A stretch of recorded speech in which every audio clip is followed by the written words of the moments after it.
Coronation Street teased that Lou's final chapter would be written in tears and regrets, a somber crescendo to a series of mistakes that had finally caught up with her. From the moment her arrest was announced, handcuffed outside the Rover's return, head bowed in the glaring flash of police cameras, it was clear that nothing would ever be the same for the woman who had once held the cobbles in the palm of her hand. Lou had always walked a tightrope between fierce maternal devotion and reckless impulse. For years she'd juggled bills, childcare, and her own demons with a grin and a glass of wine at the bar, yet beneath that familiar bravado lay a desperate desire to shield her children from the world's cruelties. It was that instinct, to do anything for them, that had led her down the darkest path. When the whispers of blackmail first began, no one imagined she would stoop so low as to threaten Gary Windus himself, shaking down the man in his own garage for cash, and inflicting physical harm when he refused. But desperation breeds boldness, and Lou's acts of intimidation and violence were born of a twisted love for her family, fear for their future, and a terror at the thought of failing them. The day of the trial arrived under a leaden sky. Neighbors gathered at safe distance as Lou stepped from the police van in a grey prison coat, eyes hard but haunted. Inside the drab walls of the magistrate's court, she stood before the bench, shoulders squared as if to dare anyone to pity her. Behind her sat her solicitor, leafing through statements, the victim impact report from Gary, bruised ribs and a fractured wrist. Photographs of the hastily scrawled letters she'd sent him, and testimony from Sally Metcalf, who had watched Lou slip into coercion with a mixture of dread and compassion. Sally's statement rang out like a confession of friendship and fear. She spoke of the Lou she had known, the single mother with a heart as big as her mistakes, who had once hosted playdates and barbecues, her home a refuge for neighbors in need. And then, the Lou who had changed, secretive phone calls, late-night rendezvous with shady acquaintances, furtive transfers of money abroad. Sally admitted her regret at not intervening sooner, her sorrow that Lou's fierce loyalty to her children had warped into something monstrous. Yet she refused to excuse Lou's crimes. The line between protector and predator had been crossed, and justice demanded reckoning. When the magistrate delivered the verdict, guilty on counts of blackmail and grievous bodily harm, Lou's stiff posture wavered. She blinked, mouth parting as if to protest, then bowed her head. The judge's sentence, a custodial term, length to be determined by a county court judge, hung over her like a guillotine's shadow. She would leave her daughters, Joni and Shanice, and her son Brody in the care of others, her dreams of reunification indefinitely delayed. As officers led her away, Sally pressed forward through the throng. Her voice cracked as she spoke. "I'll look after them, Lou. Every day. I'll remind them of who you are when you're proud, not who you've been today." Lou's eyes met hers, and for a single moment the world fell away. No bravado, no defense, just two women bound by love for those children. Lou nodded, tears glimmering on her lashes, and allowed herself to be guided into the van. The next morning, Sally arrived at the Metcalf home before sunrise, coffee in hand and a quiet determination in her steps. She woke Joni and Shanice gently, tucking blankets and adding extra pillows until the girls peeked out from under the covers, bleary-eyed and frightened. Sally knelt by the bed, brushing back stray hair, and promised them a day filled with smiles, craft projects, pancakes for breakfast, and a trip to the park. As the girls brightened at the idea of new decorations and sticky syrup, Sally felt a fierce protectiveness rise within her. She would be more than a temporary guardian. She would be the keeper of Lou's legacy, the one to preserve the innocence that her friend had fought so desperately to protect. Over in the Silver Street flat, Brody wrestled with anger and empathy. At 16, he was old enough to grasp the gravity of his mother's crimes, yet too young to divorce her from his heart.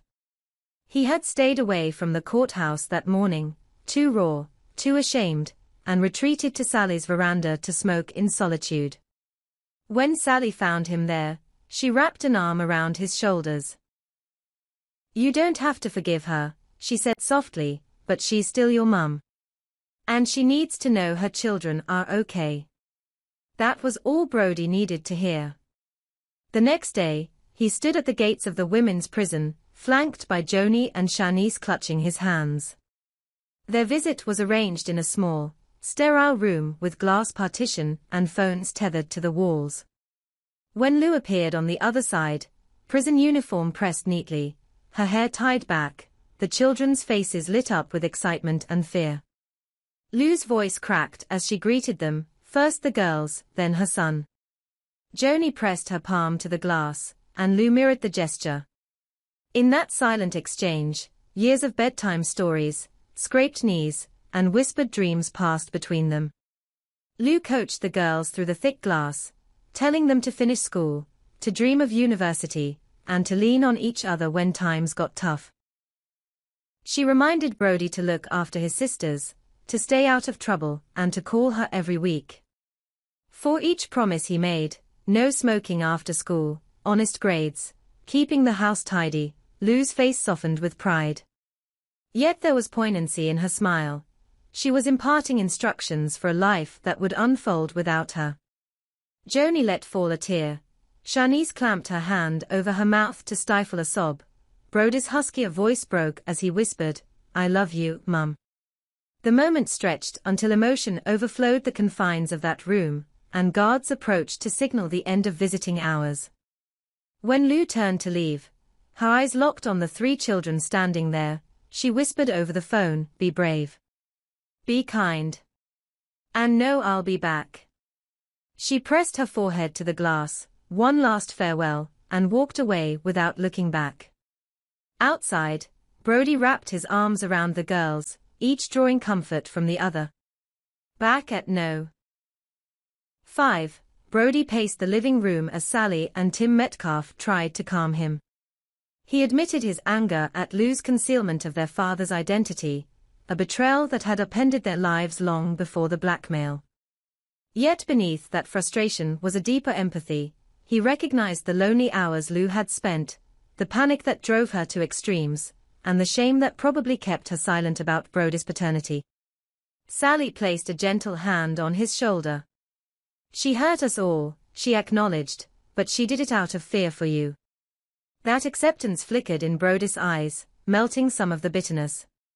He exhaled, looking at the framed photograph of all 4 of them, once a family, now a memory to be reclaimed. In the following days, Lou's caseworker at the prison wrote to Sally. Lou was cooperating with the rehabilitation program, engaging in anger management sessions, and attending parenting classes. Each report card was stamped with progress notes, small triumphs that Sally shared with the children. She said hi to Mrs. Kirkwood. Sally read aloud one afternoon over toast. Said she wanted to learn how to knit a blanket for you girls. Joni and Shanice giggled at the thought of a crocheted Afghan emerging from metal bars. Brody's grin was wry but genuine. "That's our mum, always making something." Still, the weight of regret sat heavily in Lou's letters. She apologized for the lies, the violence, the way she had endangered them all. She confessed that if she could rewind time, she would erase every threat, every bruise on Gary's arm, every tear in her children's eyes. But she could not change the past. She could only ask for forgiveness and promise to become the mother they deserved. Sally folded the letter carefully. "They're going to need time," she told Brody. "But your mum's trying." Brody nodded, resolve settling in his jaw. "Then we'll give her that time." Word of Lou's progress and the family's resilience spread through the street. At the corner shop, Rita took to buying extra milk and leaving it on Sally's doorstep. At the video store, Dev offered late fee forgiveness for Sally's rental of kids' films. Even Ken and Yasmin, once distant acquaintances, stopped by with coloring books and promise of pizza nights when Lou returned. The Cobbles, known for their dramas and secrets, were now a tapestry of support girding Lou's eventual reintegration. Yet beneath the hopeful facade, shadows lingered. Gary's recovery was slow, and every time he saw Lou's photograph on the front page of the Gazette, his fists clenched. Sally mediated a meeting between Gary and the family at the charity hall. Gary to vent his anger, Lou's children to witness the real cost of her choices. It was cathartic and brutal in equal measure. Tears flowed from all corners of the circle. When Gary finally offered forgiveness, it was a tentative thing, but it cracked open a door for Lou's healing. As weeks turned to months, the date of Lou's earliest possible release came into view. The children, now settled with Sally and Tim, and with Brody rising to the role of big brother in earnest, grew stronger in their routines. Phone calls became weekly rituals, letters were exchanged daily, drawings of stick man and princesses covered the fridge at Sally's. Lou's knitted blanket, arrived at last, was spread over Joni's bed, its pastel squares a testament to hope wrought behind stone walls. On the night before Lou's transfer back to her original prison to serve the remainder of her term, Sally tucked the children into bed and found Brody downstairs, staring at the envelope that contained Lou's final letter before release. He opened it with trembling hands, words of gratitude, humility, and a vow to build a better life for them all. As he read, tears rolled down his cheeks. But when he looked up, his eyes were bright with determination. He knew that Lou's path to redemption would be rocky, but he would walk it with her, just as she had fought, however clumsily, to walk it for them. That night, the street slept under a blanket of stars, the only sound the distant hum of the Rover's neon sign. Inside Sally's home, the family lay entwined in sleep, the lullaby of safety replacing the discord of the past. Tomorrow, Lou would take her first tentative steps toward freedom. But tonight, they rested on the promise that, despite pain and betrayal, love could mend what had been broken, and that Coronation Street, through it all, would stand as witness to a mother's fall and a family's rise again. Under the pale morning light that filtered through the barred windows of HMP Weatherfield, Lou awoke to the steady rhythm of distant footsteps and the sharp clang of cell doors. The first weeks of her sentence had been a blur of stripped belongings, mandatory inductions, and awkward introductions to fellow inmates. Now, as she dressed in the drab prison issue, her thoughts turned inexorably to home, Sally's kitchen, the hum of the kettle, the bright laughter of Joni and Shanice, and the restless energy of Brody trying to fill both brotherly and parental roles. Her work assignment in the prison laundry was monotonous, but regulated her mind, sorting whites from colors, folding sheets, and occasionally overhearing snatches of other women's confidences. In the laundry's steamy haze, Lou felt both comfort and claustrophobia. She was, paradoxically, engaged in caring labor even as she was cut off from her own children's care. Outside, weather on the cobbles hinted at autumn's approach. Sally, Tim, Brody, Joni, and Shanice had settled into a new routine in the Metcalf household. Sally rose before dawn to prepare lunches, while Tim made coffee and packed down duvets for the girls' after-school naps. Brody juggled paper rounds and attending school. He'd taken on a part-time job at Nick's Epicery to help with bills. Joni and Shanice clung to each other each night, whispering about their mother's letters and the blanket she'd knitted for them. Lou's weekly phone call with Sally was both balm and reminder of distance. Through the crackle of the prison landline, Sally's bright voice reported on everything from Shanice's dance recital, she'd nailed her tap routine, to Joni's budding interest in art. Sally had bought her a watercolor set. Brody's updates were gruffer, but laced with pride. She's doing okay, Mum, everyone's keeping you in their prayer circle. At the end of each call, Lou repeated the same vow. She would earn her release, rebuild trust, and walk back through Sally's front door stronger and more steadfast than before. Yet within Lou simmered frustration at her helplessness. The blackmail, the assault on Gary, all had been born of panic and fear, but now those same impulses threatened to consume her in longing. She envied the women who had outside visits, letters, parcels, outings into the prison garden. Lou's family visits, silent, glass-separated moments, were lifelines she treasured, but they underscored the barrier that separated her from normal life. Meanwhile, Gary Windus, moved by Sally's mediation and sensing the deeper turmoil that had driven Lou, had agreed to a meeting at the community center. Sally arranged the meeting under the auspices of a restorative justice program. On a brisk Saturday afternoon, Lou arrived under supervision, escorted by 2 uniformed officers. Gary waited at the wooden table, arms crossed, face inscrutable. Beside him, Sally and Tim offered silent support. Lou approached with measured steps. Her voice trembled as she spoke first. "Gary. I'm sorry. I was desperate, and I made you suffer."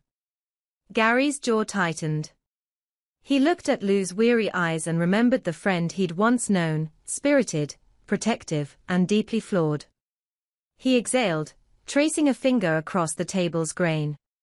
"You scared me," he said evenly. "But I heard what you said to my solicitor, about fear for your kids. I think I understand." The admission hung between them, an acknowledgement that neither was wholly villain nor victim. They agreed on community service. Lou would join Gary in a series of youth mentorship sessions once she had day release privileges, guiding at-risk teens away from the traps that had ensnared her.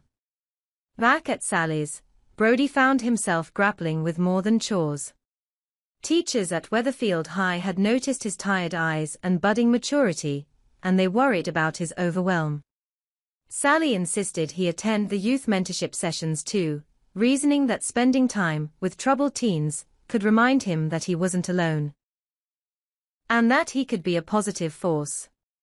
Brody bristled at first, but the moment he helped a teenage boy open up about his absent father, he felt a kinship and a purpose that eased the weight on his shoulders.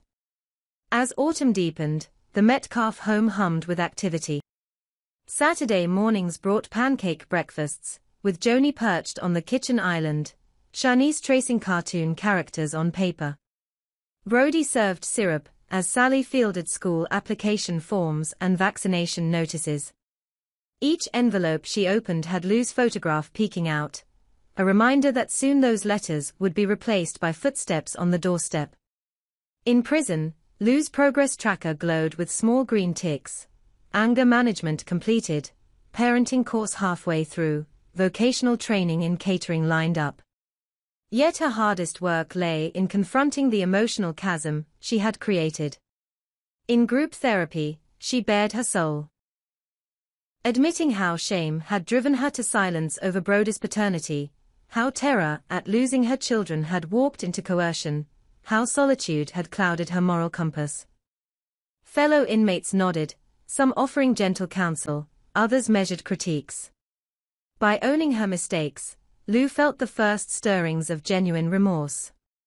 One crisp evening, Sally visited the prison under fading light.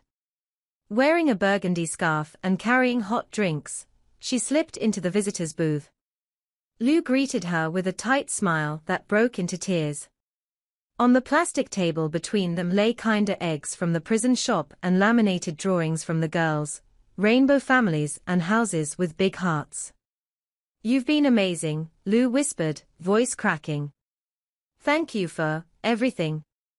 Sally reached over the glass, pressing her hand against the pane. "You're doing this for them. And for you." Then, glancing at Lou's uniform, Sally added gently, "The world's changed, Lou. But it's waiting for you. And so are we." That winter, as Christmas lights twinkled on the cobbles, the Metcalfs organized a holiday party at the community hall in Lou's honor. Sally orchestrated carol singing, Tim baked mince pies, Brody oversaw a boys' football match in the gym. A Letters to Mum station invited children across Weatherfield to pen holiday wishes to Lou. Joni and Shanice handed over their own glitter-sparkled cards before sneaking hugs for Sally. Unbeknownst to most, the prison granted Lou day release for exceptional behavior, just in time for Christmas Eve. Sally collected Lou in an unmarked car, and they drove through streets ablaze with tinsel and neon. When they pulled up outside number 5, the door flew open to reveal Tim holding a steaming mug, Brody in a woolen hat and scarf, and the girls in matching reindeer jumpers. Lou stepped onto the doorstep, tears blurring the lights. Joni dashed forward and flung her arms around her mother's legs. Shanice followed, burying her face in Lou's skirt. Brody enveloped them both in a warm embrace. "We missed you," he whispered. Lou's arms trembled around them. She locked eyes with Sally, gratitude and love unspoken between them. Inside, the party swelled, neighbors came bearing gifts. A hand-knit scarf from Rita, a tin of cocoa from Ken, a framed family photo from Eileen and George. Gary arrived last, offering a tentative nod and placing a wrapped box under the tree. "For the girls," he said softly. "And for you." As midnight approached, Sally led everyone in silent night. Lou closed her eyes, letting the melody wash over her, and the gentle chorus of voices affirm her place in this community. For the first time since her conviction, she felt whole, surrounded by those who had stood by her, believed in her capacity to change, and offered a path back to her children's hearts. In the weeks that followed, Lou's release date loomed on the horizon. She balanced her prison work, community service with Gary, and final coursework with renewed determination. Brody prepared to move back into Sally's guest room alongside his sisters, his role shifting once more from surrogate parent to elder brother. Joni and Shanice counted the days with homemade calendars, each square crossed boldly in glitter pen. However, challenges awaited. The Gazette's exposé on Lou's past crimes resurfaced online, drawing whispers and wary glances at Speeddale and the vicarage. Some Weatherfield residents, hurting families themselves, questioned whether Lou deserved a second chance. Sally rallied public support, writing letters to the editor, organizing a petition, and reminding everyone of Lou's transformative work with youth and her earnest contrition. Slowly, hearts shifted. Then, on the eve of Lou's release, a final test arrived. One of the teens from her mentorship program, a boy named Liam, was found in trouble with a local gang. Gary, as his mentor, took the boy under his wing, but the incident reignited fears about Lou's influence. In a private meeting at the community center, Gary confronted Lou gently. "Liam said you believed he could choose a better life. Did you give him false hope?" Lou's eyes brimmed. "I gave him truth," she replied. "I told him his worth more than desperation, that he can break the cycle. But I can't do it for him, he has to choose it himself." Gary nodded, understanding that redemption was never guaranteed, for others or for oneself. On the morning of her release, a crisp wind carried the tang of snow. Sally, Tim, Brody, Joni, Shanice, and even Gary gathered outside the prison gates. When the doors opened, Lou emerged in a civilian coat and scarf, blinking against the cold and the throng of smiling faces. She crossed the threshold into freedom, embraced first by Sally, then by her children, then by Brody's steady arms. As they walked back along the cobbles hand in hand, Lou's voice trembled with gratitude. "I promise," she said, "to earn every day of this chance." Brody squeezed her hand. "We know you will, Mum." And behind them, Weatherfield shone in winter's light, home at last for a family restored, though mindful of the trials that had forged their bonds and the work that still lay ahead.